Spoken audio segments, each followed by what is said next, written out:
नमस्ते सतेते जगत कारणाय नमस्ते चिते सर्वलोकासराय नमो अद्विते तत्त्वाय मुक्ति प्रदाय नमो ब्रह्मणे व्यापिने शाश्वताय। पितृदेवाय नमः, पितृदेवाभ्यो नमः। सभी देशवासियों को पितृपक्ष की हार्दिक शुभकामना। साथियों, ये पितृपक्ष हमारे जीवन में पूर्वजों के लिए अत्यंत ही पवित्र समय होता है। ऐसी मान्यता है कि इस समय पूर्वज स्वर्गलोक से हम सबके करीब हम लोग के पास आते हैं, तो पितरों से और हमें मिलने का ये अत्यंत ही पावन समय होता है। इसे हमें बहुत ही निष्ठा और संवेदना से मनाना चाहिए।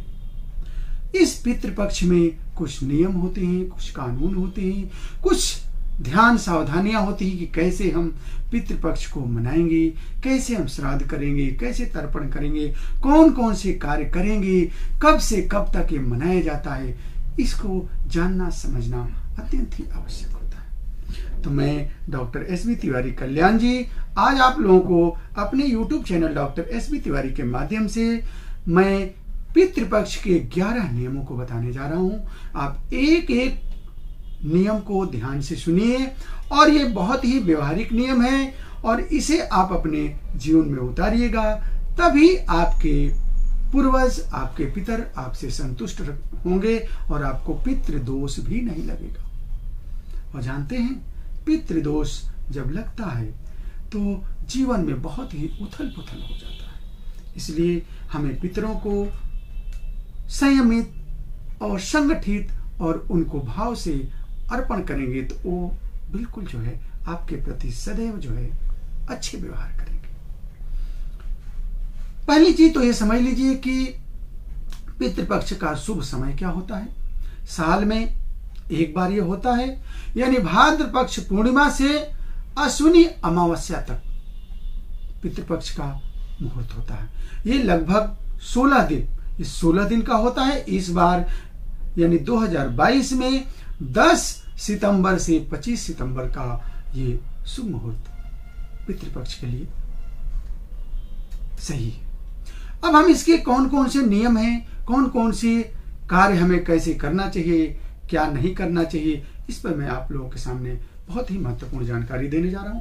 पहला है कि हमें किस कार्य को करना चाहिए, कौन कौन से कार्य इसमें करना चाहिए। जैसे कि पूजा पाठ से संबंधित अगर बात कर लें तो इस पावन समय में आप जो है ऐसे सामान्य रूप से तो आप जैसे पूजा पाठ करते हैं कर सकते हैं, लेकिन कोई बड़ा अनुष्ठान, कोई बड़ा कार्य, कोई शुभ कार्य, कोई नया कार्य आप इस पितृपक्ष में नहीं करें तो बेहतर होगा।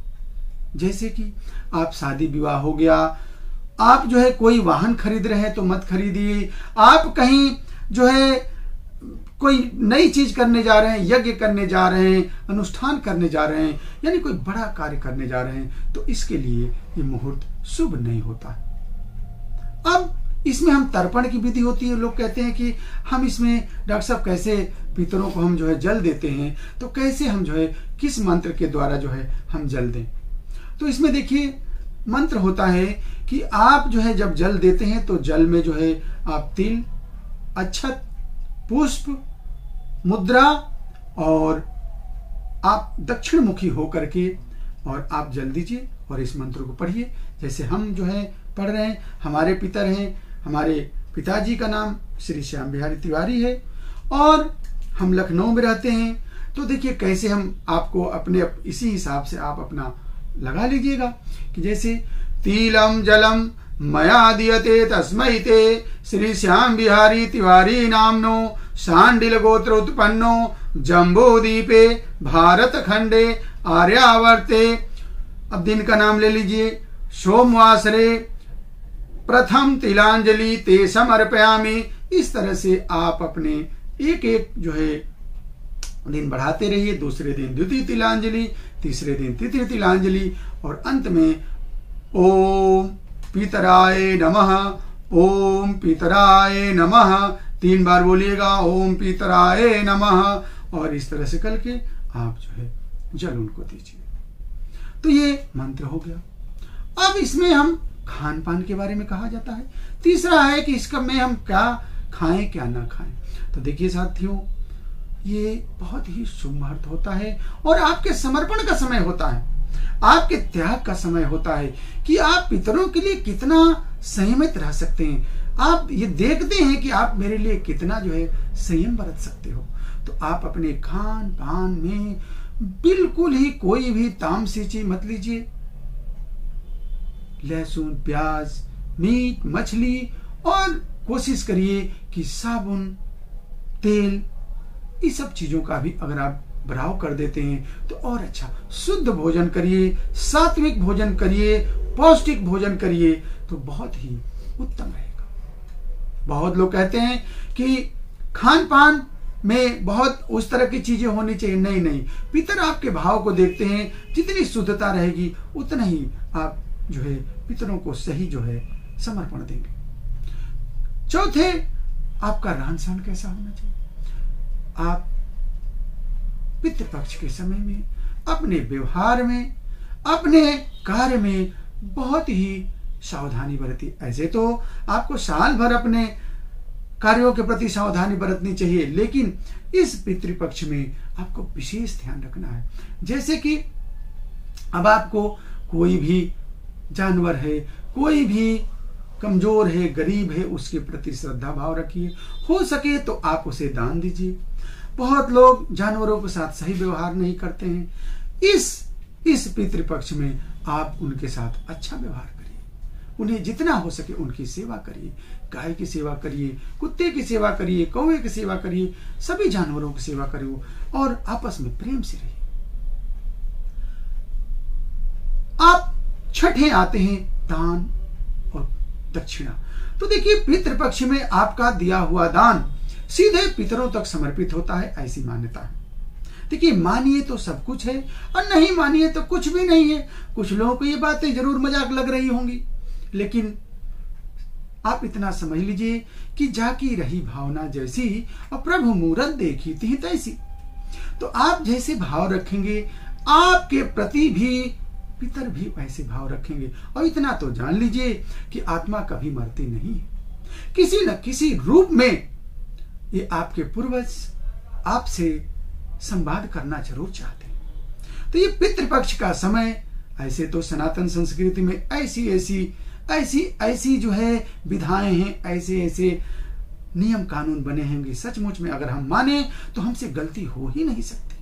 लेकिन क्या होता है कि हम अपनी अज्ञानता बस, अपनी नादानी बस इन चीजों को हंसी मजाक लेकर के और उसे झुठला देते हैं, उसे हल्के में लेते हैं। जब बाद में मेरे ऊपर जब पड़ता है तो समझ में आता है कि नहीं, कहीं ना कहीं मुझसे चूक तो हुई जरूर है। तो आप भी ऐसा मत करिएगा। मैं जो भी बता रहा हूं इसे आप हल्के में मत लीजिएगा। अब आपको दान दक्षिणे में कमी मत करिए। जितना हो सके, जितना आपको ईश्वर ने सामर्थ्य दिया है, कोशिश करिए कि आप दान भी उसी को दीजिएगा जो पात्र हो। अपात्र को दान कभी मत दीजिएगा। आप कोशिश करिए कि आप जो कुछ भी आप अर्जित कर रहे हैं उसका कुछ अंश, 1-2 अंश, दशांश ही, ये एकांश ही, द्विभांश ही आप दान जरूर दिया करिए। अब हम आते हैं, हम कुछ लोग कहते हैं कि क्या इसमें खरीदारी करनी चाहिए कि नहीं करनी चाहिए। तो देखिए, हो सके तो आप नई चीज की खरीदारी पितृपक्ष में मत करिए। चाहे नया वस्त्र हुआ, घर हुआ, मकान हुआ, वाहन हुआ, कोई भी चीज हो, आप इस पितृपक्ष में डाल लें तो बेहतर। कभी कभी ऐसी स्थिति आ जाती है, यहां भी मैं क्लियर कर देना चाहता हूं कि अगर मान लीजिए आपके बच्चे का जन्मदिन अब इसी पितृपक्ष में ही पड़ता है, तो आपकी कभी कभी मजबूरी हो जाती है कि भाई आप बच्चे को आशीष तो देंगे ही देंगे। तो ऐसी स्थिति में उसकी भी एक रास्ता बने हुए हैं। आपको ये तो पता है कि हमारे बेटे का जन्मदिन, हमारी बिटिया का जन्मदिन पितृपक्ष में पड़ेगा, तो आप क्या करिए कि पहले से खरीदारी कर लीजिए। अगर आप खरीदारी पहले से कर लिए हैं तो कोई बात नहीं, बस खरीदारी आपको पितृपक्ष में नहीं करना है। हाँ, आप उसे बहुत ही सिंपल तरीके से आप उसे आशीष दे दीजिए। कोशिश करिए कि मंदिर में ना जाएं, घर पे ही कर लीजिए, बड़ों का आशीर्वाद ले लीजिए और इस तरह से आप पितृपक्ष में जो है खरीदारी कर सकते हैं। अब आता है कि कोई नया कार्य कर सकते हैं कि नहीं। तो मैंने इसके पहले ही बताया कि नया कार्य आप नहीं करें तो ज्यादा अच्छा है। बहुत आवश्यक ना हो, बहुत ऐसी कोई बात ना हो, कभी कभी परिस्थितियां ऐसी आ जाती हैं कि वहां पे बिल्कुल ही मजबूरी हो जाए, तो वैसे विशेष परिस्थिति की बात मैं नहीं कर सकता, लेकिन कोशिश करिए कि कोई नया कार्य इस पितृपक्ष में ना करें तो बेहतर होगा। इसके साथ ही साथ अब हम आते हैं, आप जो है दिशा कौन सी होनी चाहिए। जैसे हम जो है पूजा करते हैं, हम जल देते हैं, हम जो है स्तुति करते हैं, तो दिशा कौन सी होनी चाहिए। तो देखिए, ऐसे तो हमारे सनातन में दक्षिण मुखी को थोड़ा शुभ नहीं माना गया है, लेकिन पितृपक्ष में दक्षिण मुख होकर के ही आप तर्पण करिए, दक्षिण मुख होकर के पिंड दान करिए, दक्षिण मुख होकर के ही आप जो है स्तुति करिए, तो शुभ माना गया है। इसके बाद जो है आप 8वां आता है कि इस श्राद्ध को, इस पिंडदान को या इस तर्पण को आखिर घर का कौन सदस्य कर सकता है। अब जैसे यहाँ पे बहुत ही कंफ्यूजन है, यहाँ पे मैं आपको बहुत ही अच्छी चीज बताऊंगा, इस बात को जरा समझिएगा। कहा जाता है कि बड़ा पुत्र ही जो है पहला अधिकारी होता है पितर के लिए। हाँ, ये बिल्कुल सही है। अगर पुत्र बड़ा है तो वो करे तो ज्यादा फलदायक होता है। लेकिन आप सपोज करिए किसी को पुत्र है ही नहीं, केवल 2 पुत्रियां हैं, 1 पुत्री है, तो ऐसी स्थिति में पुत्री करे तो भी फलदायक होता। अब मान लीजिए किसी को पुत्र भी नहीं है, तो ऐसी स्थिति में घर का कोई भी ब्लड रिलेशन वाला हो तो वो करे तो भी जो है फलदायक होता है। हाँ, कोशिश ये रहे कि जैसे बहू ना करे, कोशिश ये रहे कि मतलब ब्लड रिलेशन वाले लोग ही इसको करें तो ज्यादा फलदायी होता है। इसके बाद जो है आता है 9वां कि हम इसमें पूजा पाठ कर सकते हैं कि नहीं। मैंने आपको ऊपर भी बताया है, फिर से बता दे रहा हूं कि पूजा पाठ आप सामान्य रूप से कर सकते हैं। देखिए, प्रभु के भजन के लिए समय कोई वो नहीं है, लेकिन इस पितृपक्ष में कोई बड़ा, जैसे मंदिर ना जाए तो बेहतर है, घर पे हल्का फुल्का पूजा कर लें, ईश्वर का ध्यान कर लें, कोई बड़ा नया कार्य ना करें, तीर्थ यात्रा पर न निकलें, कोई बड़े जो है पूजा पाठ इस तरह के जहाँ पे सार्वजनिक, जहाँ पे मतलब बड़े अनुष्ठान हो उस तरह का ना करें तो ज्यादा अच्छा। इसके बाद जो है कुछ लोगों की मान्यता है कि क्या हम अमावस्या के दिन ही उनका जो है पिंडदान करेंगे, अमावस्या के दिन ही जो है अंतिम क्रिया करेंगे। तो यहाँ पे मैं आपको बता दूं कि ये बहुत ही महत्वपूर्ण जानकारी है कि अगर आपको अपने पूर्वज की तिथि पता है, अब जैसे अगर आपको ये पता है कि हमारे पूर्वज का स्वर्गवास इस तिथि को हुआ था, तो आप उस तिथि पे भी अपना वो सारा कार्य पिंडदान वगैरह करके आप इससे निवृत्त हो सकते हैं। अगर आपको नहीं याद है तो आपको अमावस्या तक पूरा जल दे करके, तर्पण करके और उस दिन इस कार्य को संपन्न करें तो बहुत अच्छा होगा। अब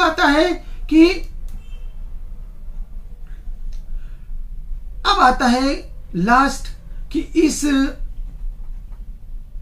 पितृपक्ष में हमें जो है किसकी स्तुति करनी चाहिए। तो देखिए, इस पितृपक्ष में आप अपने पितरों से अपने गलतियों का, देखिए हर इंसान है, गलती जरूर होती है, लेकिन हमारे पूर्वज होते हैं ना, आपकी गलतियों को माफ कर देते हैं। तो अगर आप ध्यान से सच्चे मन से उनसे इस भाव को रखेंगे कि जो कुछ भी मुझसे गलती हो गई है आप मुझे क्षमा कर दीजिए, मैं कोशिश करूंगा कि गलती न हो।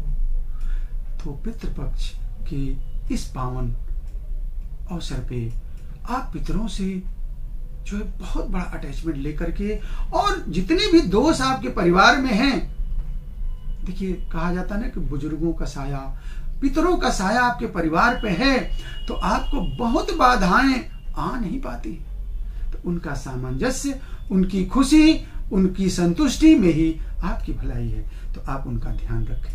हमें उम्मीद है साथियों कि आज आपने पितृपक्ष के इन 11 नियमों को जीवन में अपना करके और पितृपक्ष को अपने पूर्वजों के लिए समर्पित करेंगे, और निश्चित रूप से आप अपने जीवन को धन्य बनाएंगे। अगले किसी महत्वपूर्ण टॉपिक पे ऐसी महत्वपूर्ण जानकारियां मैं आप लोगों को दूंगा। तब तक के लिए बहुत बहुत धन्यवाद। जय हिंद, जय भारत। ओम।